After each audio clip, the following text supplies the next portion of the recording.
السلام علیکم، welcome to my YouTube channel Iqra scary stories. تو آج میں پھر سے ایک نئی کہانی کے ساتھ آئی ہوں جو ایک سچی کہانی ہے۔ اس کہانی کا آغاز یہاں سے ہوتا ہے۔ یہ کراچی کی ایک نمی والی رات تھی۔ گلیوں میں حالیہ بارش ہونے کی وجہ سے گلیاں نم ہو گئی تھی، جو اسٹریٹ لیمپ کی چمکتی ہوئی نارنجی چمک کی عکاسی کرتی تھی۔ فرحان نے ابھی کال سینٹر میں دیر سے شفٹ ختم کی تھی اور وقت بچانے کے لیے ایک تنگ گلی سے شارٹ کٹ کرتے ہوئے ایک سنسان سڑک کے ساتھ گھر جا رہا تھا۔ گلی میں داخل ہوتے ہی رات کی گرمی کے باوجود اسے اچانک سردی محسوس ہوئی۔ اندھیرے کو چیرنے کی جدوجہد کرنے والی وقفے وقفے سے روشنیوں کی وجہ سے سائے اس کے گرد رقص کرتے دکھائی دے رہے تھے۔ فرحان نے اپنی ریڑھ کی ہڈی میں پھیلی بے چینی کو دور کرنے کی کوشش کرتے ہوئے اپنی رفتار تیز کی۔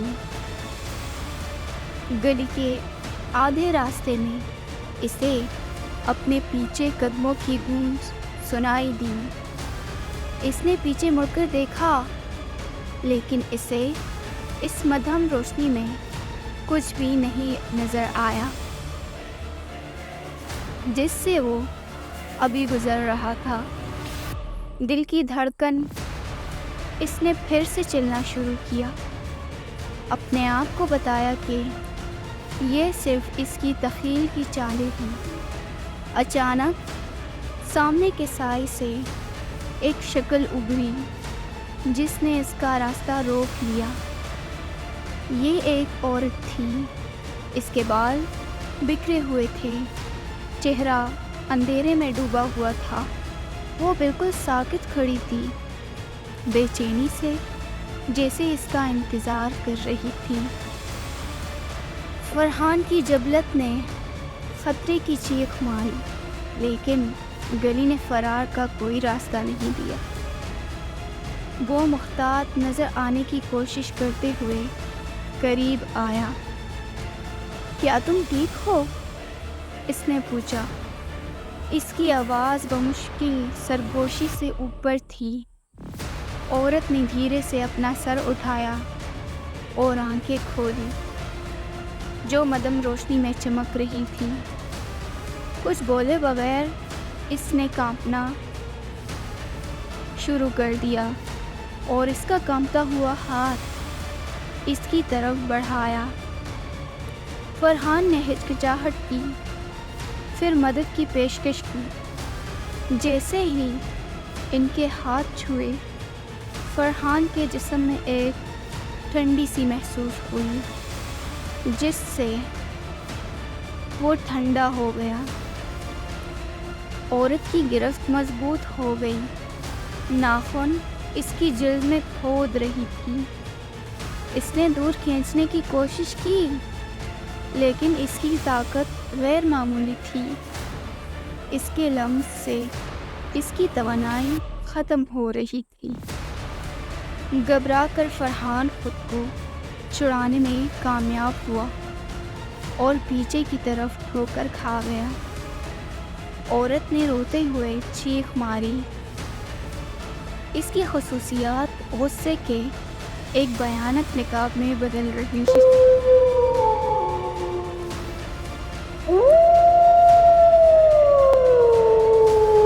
پاس کے سائے ایک بے ساختہ ماس میں ضم ہوتے ہوئے ڈھلتے اور کنڈلی لگ رہے تھے جس نے اسے لپیٹ لیا تھا۔ ہر اونس کی طاقت کے ساتھ فرحان مڑا اور بھاگا۔ خالی گلی میں اس کے قدم زور سے گونج رہے تھے۔ اس کے پیچھے اس نے غیر انسانی چیخیں اور غیر انسانی چیز کا پیچھا کرنے کی آواز سنی۔ خوف نے اس کی رفتار تیز کر دی۔ جب وہ گلی سے باہر نکل کر مرکزی گلی میں آیا، ہانپتے ہوئے اس نے آخری بار پیچھے مڑ کر دیکھا۔ گلی خاموش اور خالی تھی، اس میں عورت کا کوئی نشان نہیں تھا۔ اس خوف سے جو اس کا تعاقب کر رہی تھی، فرحان نے گھر کو ٹھوکر ماری۔ اس رات کی یادوں سے پریشان، یہ جانتے ہوئے کہ کراچی کی اس ویران سڑک پر اسے وضاحت سے بالا تر چیز کا سامنا کرنا پڑا۔ تو یہ کہانی یہاں پر ختم ہوتی ہے۔ یہ دوسری کہانی بھی کراچی میں رہنے والے ایک فیملی کے بارے میں ہے۔ تو اس کہانی کا آغاز یہاں سے ہوتا ہے۔ کراچی کے ہلچل مچانے والے شہر میں صدیقی خاندان ایک پرسکون محلے میں رہتا تھا۔ ان کی زندگی نماز اور خاندانی اجتماعات کی تال سے جڑی ہوئی تھی۔ ان کی سب سے چھوٹی بیٹی فاطمہ اپنی مہربانی اور اپنی تعلیم اور عقیدے کے لیے جانی جاتی تھی۔ اس کے دن اسکول، قرآن کے اسباق اور گھریلو کاموں میں اپنی ماں کی مدد کرنے سے بھرے ہوئے تھے۔ ایک موسم گرما کی شام، قرآن کی کلاس سے واپس آنے کے بعد فاطمہ نے عجیب سلوک کرنا شروع کر دیا۔ وہ پیچھے ہٹ گئی، ایسی آواز میں بول رہی تھی جو اس کی اپنی ہی نہیں تھی، اور غصے کی جھلکیاں دکھا رہی تھی، جس نے اس کے خاندان کو چونکا دیا۔ اس کے والدین نے، عائشہ اور احمد نے، اپنی پیاری بیٹی کے ناقابل بیان رویے کو دیکھتے ہوئے پریشان نظروں کا تبادلہ کیا۔ انہوں نے خاندانی دوستوں اور مقامی علماء سے مدد طلب کی اس شبے میں کہ فاطمہ کو کوئی بری آگ یا کوئی روحانی بیماری لاحق ہو سکتی ہے۔ لیکن جیسے جیسے دن گزرتے گئے، فاطمہ کی حالت بگڑتی گئی اور ان زبانوں میں چیختی جو وہ نہیں جانتی تھی، اور جو بھی اس کے پاس آتا اس پر کوڑے مارتی تھی۔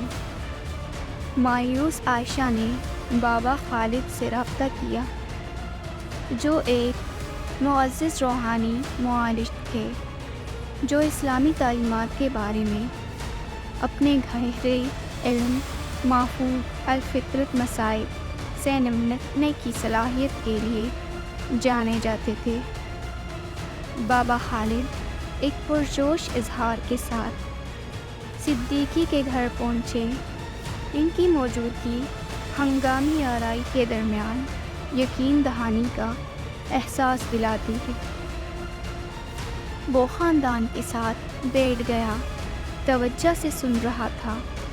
جب انہوں نے فاطمہ کے لیے بے ترتیب رویے اور ان ناقابل بیان واقعات کو بیان کیا جنہوں نے ان کے گھر کو دوچار کیا تھا، بابا خالد نے سوچ سمجھ کر سر ہلایا۔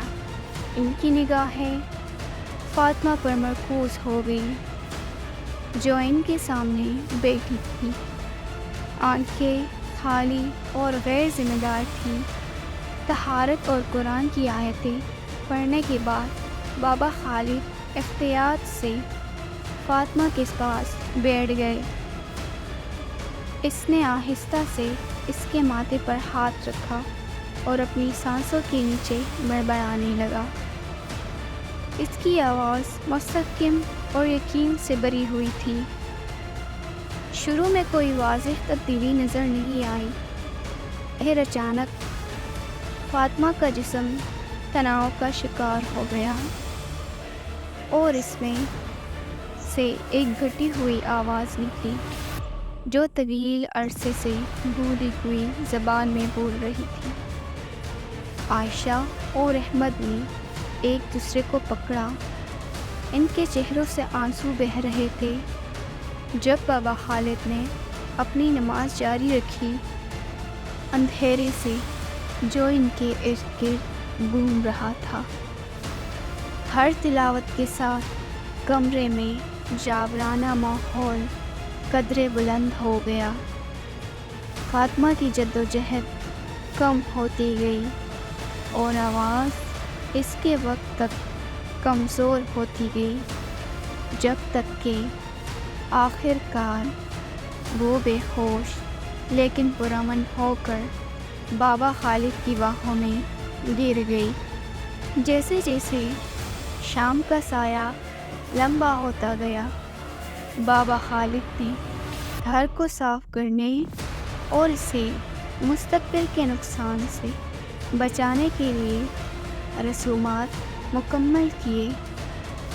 اس نے صدیقی کے خاندان کو یقین دلایا کہ فاطمہ ٹھیک ہو جائے گی، حالانکہ اس آزمائش نے ان کی نازک روح پر اپنا نشان چھوڑا تھا۔ اس کے بعد کے ہفتوں میں فاطمہ نے آہستہ آہستہ اپنی طاقت دوبارہ حاصل کی اور اپنے خوشگوار نفس میں واپس آ گئی۔ صدیقی خاندان نے بابا خالد کی مداخلت اور اپنی برادری کی غیر متزلزل حمایت کے لیے شکر گزار ہو کر اپنے عقیدے میں سکون حاصل کرنا جاری رکھا۔ اگرچہ انہوں نے فاطمہ پر آنے والی مصیبت کی نوعیت کو پوری طرح سے کبھی نہیں سمجھا، لیکن وہ جانتے تھے کہ ان کے ایمان نے انہیں اندھیروں سے گزارا اور انہیں روشنی میں واپس لایا۔ اور جیسے جیسے فاطمہ بڑی ہوتی گئی، وہ اس تکلیف دہ تجربے میں پیدا ہونے والی لچک کو اپنے ساتھ لے گئی، جو عقیدے کی طاقت اور خاندانی بندھن کی طاقت کا ثبوت ہے۔ تو یہ کہانی یہیں پہ ختم ہوتی ہے۔ ہماری اگلی کہانی بھی کراچی کے بارے میں ہے۔ تو کہانی کا آغاز یہاں سے ہوتا ہے۔ کراچی کے ہلچل مچانے والے مرکز میں گرینڈ میرج ہوٹل ہمیشہ عیش و عشرت کی علامت رہا ہے، لیکن اس کی چمکدار پرت کے نیچے ایک تاریک راز پڑا تھا، جسے بہت کم لوگ جانتے تھے۔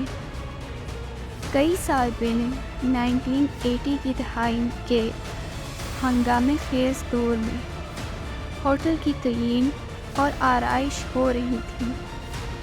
ایک پرانا کمرہ نمبر 307 آگ لگنے کی وجہ سے بند کر دیا تھا، جس نے کئی جانیں لی تھی۔ اس واقعے کو تیزی سے سرکاری اطلاعات میں دفن کر دیا گیا اور کمرہ بھول گیا۔ ہوٹل پھلتا پھولتا رہا، لیکن عملے اور مہمانوں میں عجیب و غریب واقعات کی افواہیں پھیلنے لگیں۔ حالیہ برسوں میں گرینڈ میرج نے اپنی سہولیات کو جدید بنانے کے لیے تزئین و آرائش کی۔ کمرہ 307، جو اب ماضی کا ایک نشان ہے، کو عوام کے لیے دوبارہ کھول دیا گیا۔ اس سے وابستہ عجیب و غریب کہانیوں کے بارے میں متجسس احمد نامی ایک مہمان، جو ایک شہری ایکسپلورر تھا جسے غیر معمولی چیز کا شوق تھا، نے نئے بحال شدہ کمرے میں رہنے کا فیصلہ کیا۔ احمد کے چیک ان کرنے کے لمحے سے ہی پریشان کن چیزیں ہونے لگیں۔ اس نے محسوس کیا کہ جدید ترین اور آرائش کے باوجود کمرے میں ایک عجیب سی ٹھنڈک تھی جو کبھی ختم نہیں ہوتی تھی۔ کمرے میں موجود اشیاء جیسے اس کا سامان اور بیت الخلا جب وہ نہیں دیکھ رہا تھا تو ناقابل بیان طور پر حرکت کرتا تھا۔ رات کے وقت ہوا میں سرگوشی بھری ہوئی تھی، حالانکہ آس پاس کوئی نہیں تھا۔ احمد کی راتیں پریشان کن خوابوں سے دوچار تھی۔ ان میں اس نے سایہ دار شخصیات کو کمرے میں گھومتے ہوئے دیکھا اور لوگوں کی اذیتناک چیخیں سنی جو بظاہر ایک ادبی ڈراؤنے خواب میں پھنسے ہوئے تھے۔ وہ جاگتے اور دکھاتے کہ کمرے کا درجہ حرارت ناقابل بیان حد تک ٹھنڈا ہے۔ اس کی سانسیں ہوا میں دکھائی دے رہی ہیں۔ ایک رات خوف اور تجسس کے امتزاج سے متاثر ہو کر احمد نے کمرے کی پرانی بند الماری کو تلاش کرنے کا فیصلہ کیا۔ جیسے ہی اس نے دھول سے بھرا دروازہ کھولا، ہوا میں گرنے کی تیز بو بھر گئی۔ اندر اسے پرانے سامان ملا، بکھرے ہوئے کپڑے، ایک ٹوٹا ہوا شیشہ اور ایک ڈائری۔ اس ڈائری میں جو ہاتھ سے لکھی گئی تھی ایک پریشان کن کہانی سنائی گئی۔ یہ عائشہ نامی ایک نوجوان عورت کی تھی جو آگ میں دم توڑ کر مر گئی تھی۔ اس نے کمرے میں پھنس جانے، فرار ہونے کی اس کی مایوس کن کوششوں اور دہشت کے اپنے آخری لمحات کے بارے میں لکھا۔ اندراجات اس وقت تبدیلی سے بڑھتے گئے جب تک کہ تحریر اچانک بند نہ ہو گئی۔ جیسے ہی احمد نے آخری اندراج پڑھا، کمرے کی لائٹ چمکنے لگی اور ٹھنڈی ہوا اس کی موم بتی کو بجھا رہی تھی۔ سرگوشی زور بڑھتی گئی اور ایسا لگتا تھا کہ سایہ دار شخصیات زندہ ہو کر احمد کی طرف مائل ہو رہی ہے۔ گھبراہٹ میں وہ ڈائری اور اس پریشان کن احساس کو چھوڑ کر کمرے سے بھاگ گیا کہ ہلاک ہونے والوں کی روحیں اب بھی خلا میں بندھی ہوئی ہیں۔ اگلی صبح احمد گرینڈ میرج سے باہر نکلا۔ اس کی ملاقات نے اسے ہمیشہ کے لیے بھوت بنا دیا۔ ہوٹل کے عملے نے کمرے کو افراتفری میں پایا، جس میں ڈائری فرش پر چھوڑ دی گئی تھی۔ اگرچہ انہوں نے اس واقعے کو مسترد کرنے کی کوشش کی، لیکن ایک بار بھولا ہوا کمرہ 307 ان لوگوں میں بدنام ہو گیا جو کہانی جانتے تھے۔ وہاں رہنے والے مہمانوں نے ایک جابرانہ موجودگی محسوس کرنے کی اطلاع دی اور آخر کار کمرے کو ایک بار پھر بند کیا گیا، جیسے دوبارہ کبھی کرائے پر نہیں دیا گیا۔ اور اس طرح گرینڈ میرج ہوٹل نے اپنا کام جاری رکھا، لیکن کمرہ 307 بھولے ہوئے ماضی کی ایک دل دہلا دینے والی یاد دہانی بنا رہا۔ اس کی بھوتی ہوئی میراث سائے میں چھپی ہوئی ہے جو اپنی تاریخ کو بے نقاب کرنے کے لیے اگلی بے خبر روح کا انتظار کر رہی ہے۔ تو یہ کہانی یہیں پہ ختم ہوتی ہے۔ اس طرح کی دلچسپ کہانیاں سننے کے لیے ہمارا یوٹیوب چینل سبسکرائب کریں، ہماری ویڈیوز لائک کریں تاکہ ہماری ہر آنے والی نئی ویڈیو آپ تک پہنچی رہیں۔